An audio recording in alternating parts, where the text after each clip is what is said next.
जी बिस्मिल्लाहिर्रहमानिर्रहीम। Welcome to your own show हम और हमारी ज़रात के नए एपिसोड के साथ आफ्टर ईद।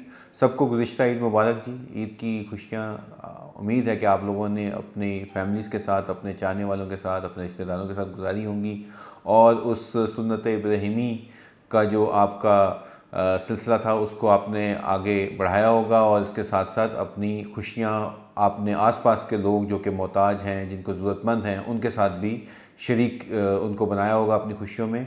तो आज प्रोग्राम का आगाज़ करते हैं, लेकिन उससे पहले बात ये करते हैं कि हम किसी भी एजेंडे के ऊपर जाने से पहले मैं चाहूँगा कि आप लोग जो है वो हमारा चैनल सब्सक्राइब कर लें, ताकि आप लोगों को आराम भी हमारी हमें आपकी मिलती रहे और प्लस हमारी लिए आसानी हो, ताकि आपका जो आवाज़ है वो बन के हम मुतल्लिका हलकों के साथ बात भी कर सकें और आपका पैगाम और आपकी जो अगर किसी किस्म की कोई तकलीफ़ है, किसी किस्म के किसी को कोई अपनी तजावीज़ हैं, वो आगे हम पहुंचा सकें। ये प्रोग्राम आपका है और आपके लिए ही है, ताकि आप लोग जो हैं वो एक प्लेटफॉर्म के तौर पे इसको यूज़ कर सकें। और इसके साथ साथ हम बात भी आप ही की करेंगे। सबसे पहले करेंसी की जो डीवैल्यूएशन हुई थी, उम्मीद है कि IMF के मुज़ाकरात के बाद अब हमें जो जुलाई में IMF से ये जो 3 अरब $3 का जो प्रोग्राम 9 महीने के लिए मिला है, नया प्रोग्राम, स्टैंड बाई प्रोग्राम, इसमें कि बहुत सख्तियां हैं, बहुत ज़्यादा टाइटनिंग है अगेन,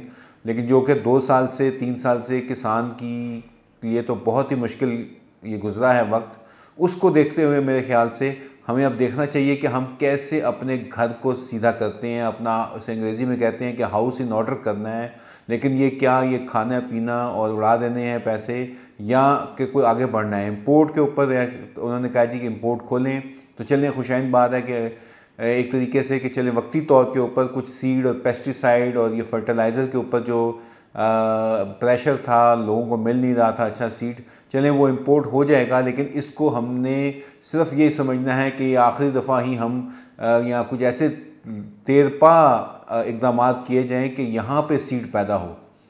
हमारे आसपास के ममालिक थाईलैंड, इंडिया, चाइना, यहाँ पे भी ऐसी सूरत हाल आती रही हैं, लेकिन इसके साथ साथ उन्होंने क्या किया है कि उन्होंने अपनी पैदावार पे जोर दिया है। तो हमें भी यही प्रोग्राम करना पड़ेगा। बात वहीं पे इदारों पे आती है कि उन लोगों ने जो ज़राअत से मुंसलिक हैं उन्होंने काम ठीक नहीं किया। अगर करने की कोशिश की गई है तो क्या रुकावटें आई हैं या कैसे वो इसको हम कर सकते हैं आगे, ये बहुत ज़रूरी है। तो एक करेंसी डीवैल्यूएशन से सबसे पहले तो देखें, जब हम इनपुट कॉस्ट की बात करते हैं और वो फसलें जो कि इनपुट के ऊपर बहुत ज़्यादा, जिनके ऊपर इन्हिसार है, नंबर 1 उसमें आता है सब्ज़ियाँ, नंबर 2 पे आती हैं चीज़ें आलू, इसी तरह शुगर केन, इसी तरह आपकी मेज़ या जिसे हम कहते हैं मकई कहते हैं, इसके ऊपर जो है बहुत ज़्यादा प्रेशर आता है जब भी कोई ना कोई करेंसी डीवैल्यू हुई है।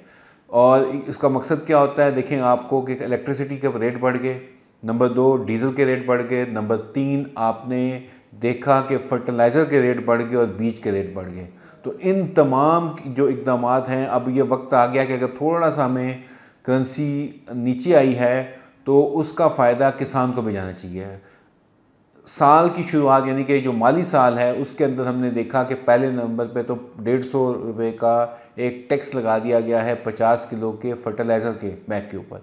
अब उसे मार्केट एक्सप्लॉइट कैसे कर रही है, वो फैसला शुरू के 3-4 दिन में पता लग जाएगा कि 150 को कहीं 300 तो नहीं बना दिया गया कि 150 किसान की जेब से गवर्नमेंट लेके जा रही है तो 150 जो है वो बेचने वाला लेके जा रहा हो। तो ये बहुत ही एक मेरे ख्याल से गलत रिवायत होगी अगर इसको हम देखें। इसके साथ साथ किसान को मेरे ख्याल से एक वक्त आ गया है कि हम अपनी एग्रीकल्चर की जो इकॉनमी है उसको डॉक्यूमेंट कर लें। पहले भी बात कर चुके हैं, डॉक्यूमेंट करने का फ़ायदा ये होता है कि कम से कम हमने किसान कार्ड तो चले बना दिया, लेकिन उससे अगला स्टेप क्या है, क्या किसानों को उसके मुताबिक क्या हमने कोई ऐसे इकदाम किए हैं, कोई स्टेप्स लिए हैं जिससे कि छोटा किसान यानी कि 12.5 एकड़ से नीचे का किसान या 25 एकड़ का किसान या 50 एकड़ का किसान, उसको क्या माली फ़वाइद या इंतज़ामी इकदाम से उसकी हम हालत बदल सकें। तो ये सबसे ज़्यादा ज़रूरी काम है जो हमने देखना है। पिछले 4 साल में हमने देखा है कि ज़राअत में थोड़ी बहुत तरक्की हुई है, लेकिन ओवरऑल मैं 4 साल की बात कर रहा हूँ। उस 4 साल के अंदर हुआ ये है कि जो भी इकदाम किए गए थे वो पिछले 9 से 10 महीने में हमारी एक्सपोर्ट्स नीचे आ गई हैं। हम जो आम भेज रहे थे, हम जो किन्नू बेच रहे बाहर मुल्कों को बेच रहे थे, उसमें कमी आई है। एक्सपोर्ट्स हमारे कम हो गए हैं, जबकि उसके मुकाबले में अगर हम देखें तो जो ख़र्चा है वो बहुत बढ़ गया है। और इसके मुताबिक मैंने अभी देखा था कि वर्ल्ड बैंक की एक रिपोर्ट आई है। वर्ल्ड बैंक की रिपोर्ट के मुताबिक अगले 2 सालों में, ये मैं किसानों से मुखातिब हूँ अब इस दफ़ा, कि 2 सालों में जो हम देख रहे हैं या आने वाले वक्त में गंदम की कीमत भी नीचे जा रही है, इसके साथ साथ मकई की इंटरनेशनल प्राइस भी नीचे जा रही है। तो यूक्रेन की वार जो थी, या यूक्रेन और रशिया का जो सिलसिला था, अब दुनिया में कमोडिटीज़ उससे ऊपर गई हैं, लेकिन इसके साथ साथ उन्होंने महंगाई पे अब कमी होनी शुरू हो गई है और इसके अब देर पा असरात आएंगे। आज ही मैंने देखा कि श्रीलंका जो कि डिफ़ॉल्ट कर गया था, जहाँ के 12-12 घंटे बिजली नहीं आ रही थी, पेट्रोल नहीं था, कुछ भी नहीं था उनके पास, उन्होंने अपनी घर का तरीका जो था वो ठीक किया और 3 महीने के अंदर इस दफ़ा जून में उनकी जो इस टाइम महंगाई की शरह थी या अफरात ज़र की शरह थी, वो सिर्फ 12% आ गई है। जबकि उसके मुकाबले में हमारा मुल्क जो था मई में उसने 48% को टच किया, फिर हम आए 30% के करीब आ चुके हैं, ठीक है। लेकिन इसमें खाने पीने की शया की कीमतें अभी भी बहुत ज़्यादा हैं। अभी भी जो हम बजट बनाते हैं उसमें खाने पीने की अशिया बहुत ज़्यादा हैं, और इसका अमल दखल ये होगा कि फ़ूड सिक्योरिटी पे मसला आएगा। हम अपना फ़ूड जो है, अपनी जो आबादी है, उसके लिए नहीं कर पाएंगे। इसके साथ साथ जैसे मैंने बताया कि इंटरनेशनल मार्केट में गंदम की कीमत कम हो रही है, इसके साथ अलावा मकई की कीमत कम हो रही है। अब हमें देखना पड़ेगा, इसीलिए आपने देखा कि मकई के जो काश्तकार थे उनका ख़र्चा मैंने निकाला है। उस ख़र्चे को निकाल के किसी दोस्त नहीं, बल्कि ये फेसबुक के ऊपर किसी ने ये सोशल मीडिया को यूज़ करते हुए ये दिया, और मैं आपके साथ शेयर कर लेता हूँ कि तकरीबन उन्होंने कहा जी कि 1 एकड़ पे जो काश्त है, उन्होंने कहा जी ये बीज है कोई मल्टीनेशनल कंपनी का, मशहूर 63 से शुरू होता है, चलें 18,000 का एक बैग लिया, ज़मीन की तैयारी पे 18,000 लगाए, स्प्रे 4,000, DAP यूरिया को 25,000 रुपया इस पर लग गया, 25 से बल्कि ज़्यादा ही लगा। इसके अलावा जो उसके ऊपर फाल आर्मी वार्म के ऊपर जो स्प्रे करने थे वो आया, पोटाश 8,000 रुपये की डाली। इसके अलावा जो ठेका वो वेरी करता है, वो कैसे करते हैं आप, पानी का बहुत ज़्यादा इसके ऊपर आता है ख़र्चा, और 3,000 रुपये ट्रैक्टर ट्राली वाले को दिया, लेबर को दिया इसकी पटाई के लिए। तो ये टोटल ख़र्चा कम से कम 1 लाख से लेकर 1,20,000। इसमें अगर ठेका डाल दिया जाए लाख रुपया, तो तकरीबन 2 लाख की चलें आप लगा लें कि आपके ऊपर अखराजात आते हैं। 2 लाख के अखराजात के बाद अगर आप 100 मन लें और आपकी 2,000 या 2,200 रुपये में आपकी मकई जो उनसे है वो फ़रोख्त हो, तो किसान के पास नेट 20,000 रुपये से ज़्यादा की कमाई नहीं है, और इंटरनेशनल मार्केट में प्राइसेस कम हो रही हैं। इसको देख के मेरे ख़्याल से अब ये वक्त आया है कि हमें ये किसान के तौर पे सोचना होगा कि क्या लगाया जाए और कितना लगाया जाए। तो ये तमाम चीज़ें बड़ी ज़रूरी हैं आपके लिए कि हमें ये अब देखना पड़ेगा कि मकई तो हमने लगा ली, उसकी पैदावार भी आ गई, लेकिन क्या पैदावार कितनी है, क्या उसके इतने दाम हमें मिल रहे हैं कि हम उसको आगे लेके चलें।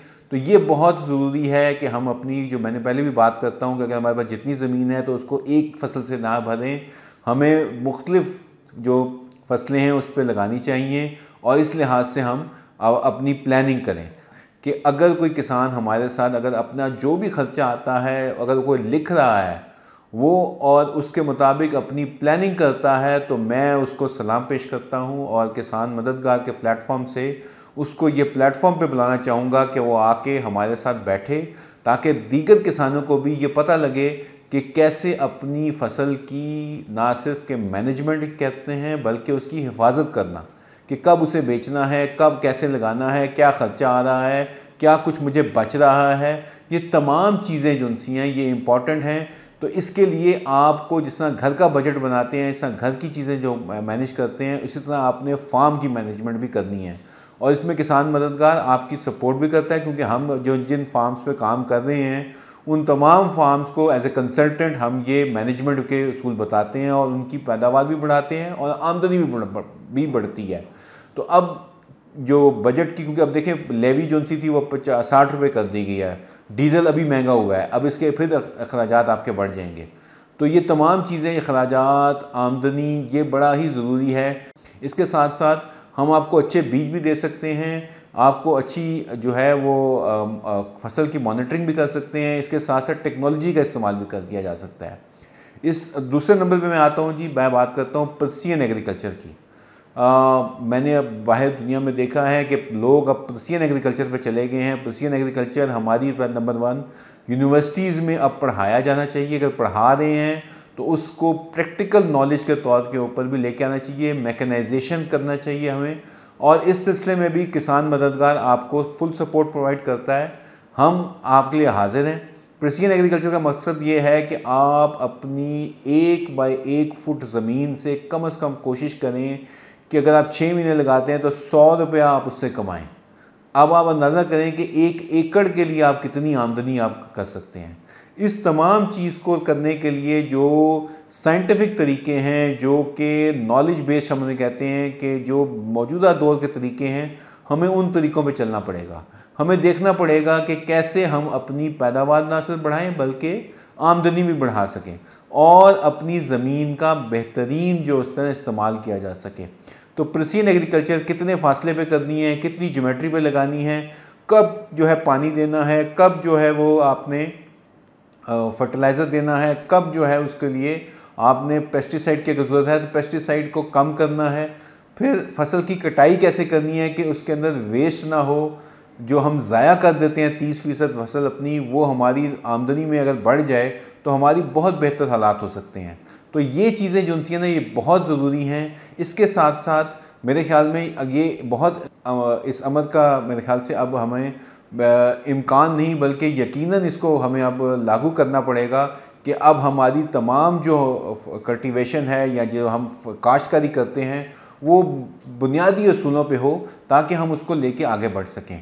आखिर में मैं दोबारा आप लोगों से गुजारिश ये करूँगा कि आपका प्लेटफॉर्म ये हाजिर है, आप इसके ऊपर आके अपनी जो है वो आरा भी दें, अपने सवालात भी दें, तनकीद अगर कोई है तो वो भी करें, ताकि हम उसको अपने इस प्लेटफॉर्म को बेहतर कर सकें। क्योंकि हमारा नहीं बल्कि आपका प्लेटफॉर्म है, किसानों के लिए जो है ये इसकी एक आवाज़ बन के हम काम कर रहे हैं। और फिर पंजाब के बजट पे बात कर लेता हूँ। प्रोविंशियल मैटर है, लेकिन पंजाब हुकूमत ने सिर्फ 3 महीने या 4 महीने का ये बजट बनाया है, जिसमें कि क्योंकि एग्रीकल्चर जो है प्रोविंशियल डोमेन है 18वीं तरमीम के बाद, उसमें कोई खातिर खा मुझे नज़र नहीं आ रहा कि कोई उन्होंने इकदाम लिए हैं। और पंजाब क्योंकि गढ़ है और हमारी वैसे भी ओवरऑल 38% आबादी जो कि काम करने वाली आबादी है वो ज़राअत से मुंसलिक है, तो मुझे कोई इसमें दूरदस्त चीज़ें नज़र नहीं आ रही जिसमें कि मैं देख सकूं।